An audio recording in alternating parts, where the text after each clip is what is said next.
क्या आपको पता है सभी ट्रेनें इलेक्ट्रिक ट्रेन ही होती है। कोई भी ट्रेन ऐसी नहीं होती है जो डीजल इंजन से चलती है ना। इंटरेस्टिंग। इलेक्ट्रिक लोकोमोटिव को देखकर आपके दिमाग में क्वेश्चन तो आया होगा कि यह जो ऊपर का वायर है, जब ट्रेन 100 किलोमीटर पर आवर की स्पीड से ज़्यादा की स्पीड में चलती है तो यहाँ पर स्पार्किंग क्रिएट क्यों नहीं होती।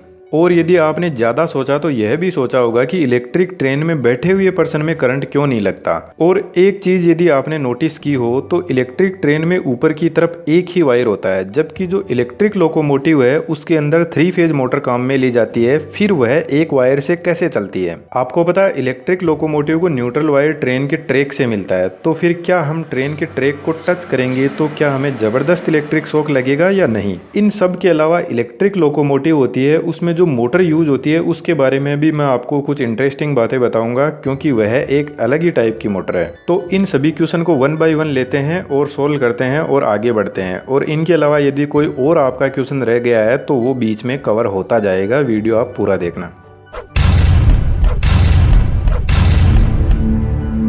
सबसे पहली बात तो यह है कि जब सभी ट्रेन इलेक्ट्रिक है तो यार हमने तो ट्रेन के अंदर बड़े बड़े इंजन देखे हैं जो बहुत आवाज़ करते हैं, और आप बोल रहे हो सभी ट्रेनें इलेक्ट्रिक होती है। तो दोस्त, जो डीजल इंजन होता है जो ट्रेन के अंदर यूज होता है वह डायरेक्ट ट्रेन को रन नहीं करवाता, वह एक जनरेटर के थ्रू जुड़ा रहता है, और यह जनरेटर ट्रेन के अंदर ही इलेक्ट्रिसिटी जनरेट करता है। और फिर जो ट्रेन के व्हील है उनके साथ में मोटर अटैच रहती है, उनको सप्लाई करता है। इंजन के हर पेयर ऑफ व्हील पर एक इलेक्ट्रिक मोटर लगी रहती है। अब जनरल सा क्वेश्चन जो आपके दिमाग में आया होगा कि डायरेक्ट इंजन से ट्रेन को क्यों नहीं चलाते। जो इंजन होता है वह मैकेनिकल एनर्जी जनरेट करता है, और फिर जनरेटर मैकेनिकल एनर्जी को इलेक्ट्रिक एनर्जी में चेंज करता है, और फिर मोटर वापस इलेक्ट्रिक एनर्जी को मैकेनिकल एनर्जी में बदलती है। तो फिर डायरेक्ट इंजन की मैकेनिकल एनर्जी को हम क्यों यूज में नहीं करते, क्यों इस एनर्जी को इतनी जगह पर ट्रांसफॉर्म करते हैं। तो डीजल इंजन में सबसे बड़ी प्रॉब्लम यह आती है कि ट्रेन बहुत ज्यादा हेवी होती है, और जब इंजन को डायरेक्ट यदि ट्रेन के व्हील से कनेक्ट किया गया तो इंजन में कंसेप्ट आ जाता है ट्रांसमिशन का, क्योंकि बिना गियर बॉक्स के हम ट्रेन को कंट्रोल नहीं कर सकते, क्योंकि क्लच भी चाहिए ट्रेन को रोकने के लिए और गियर भी चाहिए स्पीड को कम ज्यादा करने के लिए। तो इस केस में जब ट्रेन स्टार्ट होती है तो उसको बहुत ज्यादा हाई टॉर्क की जरूरत पड़ती है। स्टार्टिंग फेज में एक तो इंजन के आरपीएम कम होंगे, तो जब आरपीएम कम होंगे तो इंजन इतना टॉर्क जनरेट नहीं कर पाएगा जो ट्रेन को आगे चला सके। और दूसरा रीजन यह है कि जो डीजल इंजन है उसको हम 2 ही व्हील से कनेक्ट कर सकते हैं, और उसके लिए भी हमें कपलिंग्स को यूज में लेना होगा इंजन को व्हील से कनेक्ट करने के लिए। और इसमें सबसे बड़ी प्रॉब्लम यह है कि इतने ज्यादा हेवी वेट को आगे चलाने के लिए यह जो कपलिंग्स है यह एफिशिएंट नहीं है। और दूसरी तरफ है इलेक्ट्रिक मोटर या ट्रैक्शन मोटर भी बोलते हैं इसको। यह मोटर डायरेक्ट एक गियर के थ्रू इंजन के व्हील से ही जुड़ी रहती है। और इलेक्ट्रिक मोटर जब स्टार्ट होती है तो यह जो ट्रैक्शन मोटर है यह 0 आरपीएम से ही मैक्सिमम टॉर्क जनरेट करने लग जाती है। इलेक्ट्रिक लोकोमोटिव में जो मोटर यूज होती है उसके खास बात मैं आपको बता देता हूँ। इलेक्ट्रिक लोकोमोटिव में डीसी मोटर भी यूज होती है और 3 फेज इंडक्शन मोटर भी यूज होती है। सबसे पहले डीसी मोटर की बात करते हैं। इस मोटर का नाम है डीसी सीरीज वाउंड मोटर।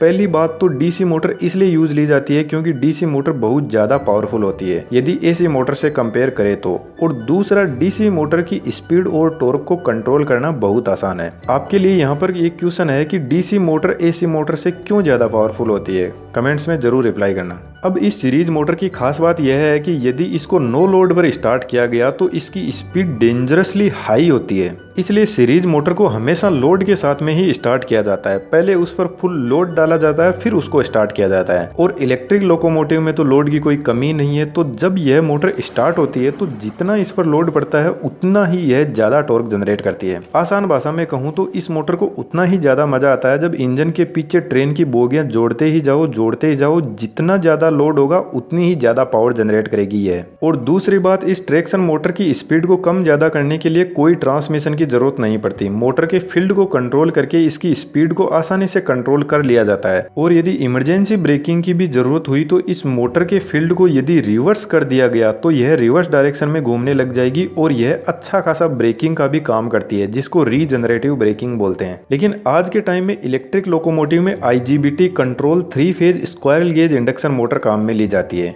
क्योंकि डीसी मोटर में सबसे बड़ी प्रॉब्लम है कम्यूटेटर और ब्रशेस। इनकी वजह से मोटर के अंदर स्पार्किंग भी होती है और मोटर की मेंटेनेंस कॉस्ट भी बढ़ जाती है। इसलिए 3 फेज इंडक्शन मोटर यूज में ली जाती है, तो इसमें ब्रशेस का तो कोई कंसेप्ट ही नहीं है। और 3 फेज इंडक्शन मोटर बहुत ही ज्यादा पावरफुल होती है, इसका टॉर्क भी बहुत ज्यादा हाई होता है। इस मोटर की स्पीड को वोल्टेज और फ्रीक्वेंसी को कंट्रोल करके कंट्रोल किया जा सकता है। और यदि मोटर को रिवर्स डायरेक्शन में चलाना हो तो जस्ट फेज सीक्वेंस बदलने की जरूरत है। यहाँ पर IGBT कंट्रोल का मतलब है, IGBT एक ट्रांजिस्टर है जिसका यूज इन्वर्टर में किया जाता है जो DC को AC में बदलता है। और एक्चुअली में यह 3 फेज इंडक्शन मोटर को कंट्रोल इन्वर्टर के थ्रू ही किया जाता है और इन्वर्टर में यह IGBT ही होता है जो इस मोटर को कंट्रोल करता है। IGBT हमारे जो फैन का रेगुलेटर होता है जो उसकी स्पीड को कम ज्यादा करता है, उसी का एडवांस वर्जन है। फैन के रेगुलेटर में SCR लगा रहता है। तो पहले के टाइम में AC मोटर को कंट्रोल करना थोड़ा मुश्किल था, लेकिन आज के टाइम में हमारे पास में एडवांस टेक्नोलॉजी के स्विच है जो मोटर की स्पीड और टॉर्क को आसानी से कंट्रोल कर लेते हैं। और DC मोटर को आज भी कंट्रोल करना आसान है और पहले भी कंट्रोल करना आसान था, क्योंकि इसमें ज्यादा कोई कॉम्प्लेक्स सिस्टम होता नहीं है। लेकिन इसकी बार बार मेंटेनेंस की वजह से अब इसको कम यूज में किया जा रहा है, जबकि पावरफुल DC मोटर ज्यादा होती है।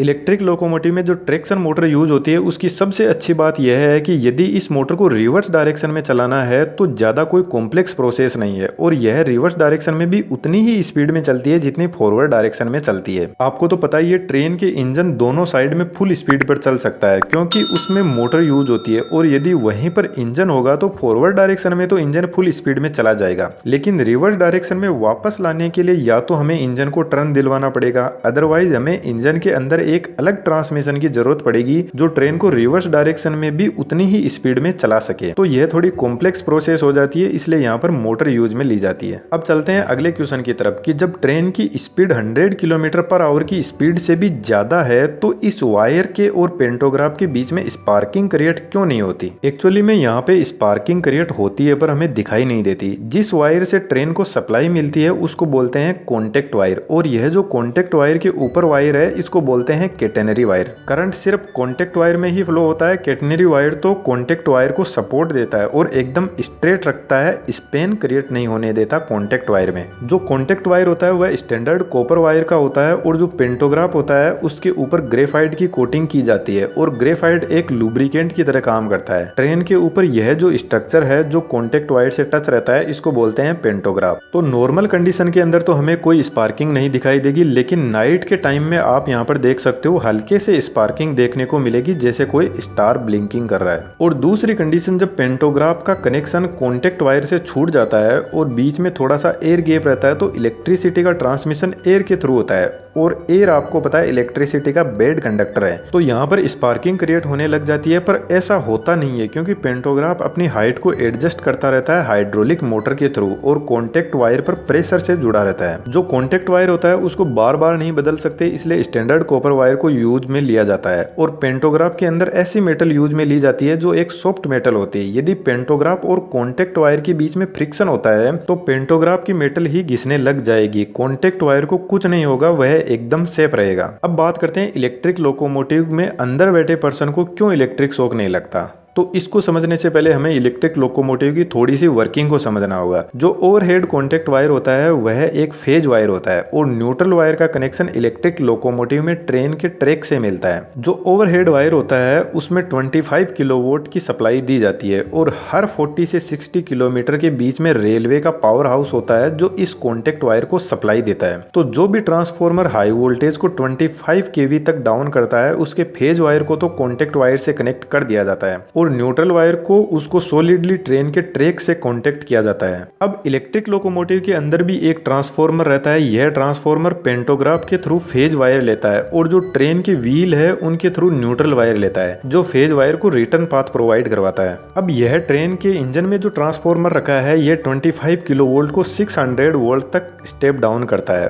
और फिर रेक्टिफायर के थ्रू डीसी में कन्वर्ट कर दिया जाता है। अब यदि ट्रेन में डीसी मोटर यूज हुई है तो डीसी मोटर को सप्लाई दे दी जाती है और यदि एसी मोटर है तो यहाँ पर इन्वर्टर को काम में लिया जाता है और इसी डीसी को 3 फेज एसी में बदल दिया जाता है और फिर 3 फेज इंडक्शन मोटर को रन करवाया जाता है जो ट्रेन के व्हील से जुड़ी रहती है। अब यह जो भी प्रोसेस है इसमें जो फेज वायर है वह कहीं भी ट्रेन की बॉडी से नहीं जुड़ा रहता है। जो भी सप्लाई आती है वह कहीं से भी ट्रेन की बॉडी को टच नहीं रहती है, प्रॉपर्ली इंसुलेटेड रहती है। और बाई चांस यदि कॉन्टेक्ट वायर टूट जाता है, वो ट्रेन पर गिर जाता है तो ट्रेन की बॉडी में करंट फ्लो हो सकता है, लेकिन जो पावर स्टेशन पर सर्किट ब्रेकर लगे रहते हैं वह तुरंत सर्किट को बंद कर देंगे, जिससे ट्रेन की बॉडी में तो करंट फ्लो होने का कोई भी चांस नहीं है। और सेकंड थिंग, ट्रेन के ऊपर ही पेंटोग्राफ के बाद में एक सर्किट ब्रेकर लगा रहता है, तो इमरजेंसी कंडीशन में यह सर्किट ब्रेकर भी ओपन हो जाता है। तो इलेक्ट्रिक लोकोमोटिव में हम सिंगल फेज को पहले डीसी में कन्वर्ट करते हैं और फिर डीसी में कन्वर्ट करने के बाद में यदि 3 फेज इंडक्शन मोटर है तो इन्वर्टर के थ्रू 3 फेज में इसको कन्वर्ट कर दिया जाता है और फिर मोटर को रन करवाया जाता है। अब बात कर लेते हैं कि जब ट्रेन का ट्रैक फेज को रिटर्न पाथ प्रोवाइड करवाता है तो यदि बाई चांस हम ट्रेन के ट्रैक से टच हो गए तो क्या हमें इलेक्ट्रिक शॉक लगेगा?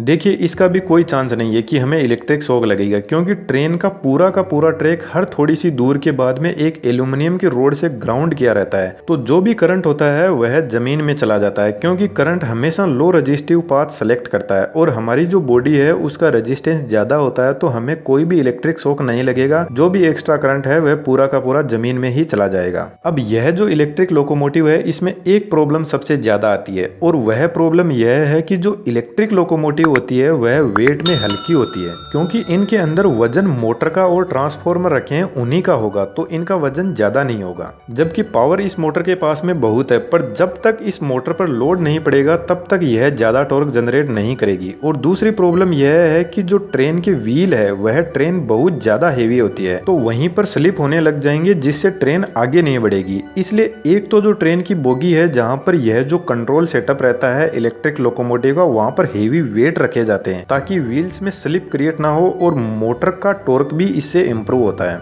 और यदि फिर भी व्हील स्लिप होते हैं तो इन व्हील्स के जस्ट सामने सैंड बॉक्स लगा रहता है। जब व्हील स्लिप होते हैं तो इस सैंड बॉक्स से बालू रेत निकलती है जो एकदम सूखी रहती है और यह बालू रेत व्हील्स और ट्रैक के बीच में फ्रिक्शन क्रिएट करती है, जिससे व्हील स्लिपिंग कम होती है। और यही सबसे बड़ा रीजन है कि जिन जिन लोकोमोटिव के अंदर ही इंजन लगा रहता है और इलेक्ट्रिसिटी जनरेट करता है वह ज्यादा पावरफुल होती है प्योर इलेक्ट्रिक लोकोमोटिव से, क्योंकि डीजल इंजन वाली लोकोमोटिव जो ट्रैक्शन मोटर है उस पर फुल लोड डालकर रखती है, जिससे वे ज्यादा पावर जनरेट करती है। इसके अलावा आपने इलेक्ट्रिक लोकोमोटिव की एक चीज और नोटिस की होगी, इनके अंदर डीजल इंजन नहीं होता फिर भी यह आवाज करती है। वह इसलिए क्योंकि इसके अंदर जो ट्रांसफॉर्मर और जो इन्वर्टर है उसको कूलिंग के लिए इसके अंदर फैन चलते रहते हैं, तो उन्हीं से आवाज होती रहती है। तो यह थी लोकोमोटिव के बारे में एक छोटी सी इन्फॉर्मेशन। कैसी लगी आपको जरूर से कमेंट बॉक्स में बताना, और यदि वीडियो देखते देखते यहाँ तक पहुँच गए हो तो चैनल को सब्सक्राइब करते हुए जरूर जाना। और इससे बड़ी बात यह है कि ऐसे ही इंटरेस्टिंग वीडियो और देखने के लिए आप चैनल पर विजिट कर सकते हो, जहाँ पर आपको ऐसे ही इंटरेस्टिंग वीडियो देखने को मिल जाएंगे। Thank you.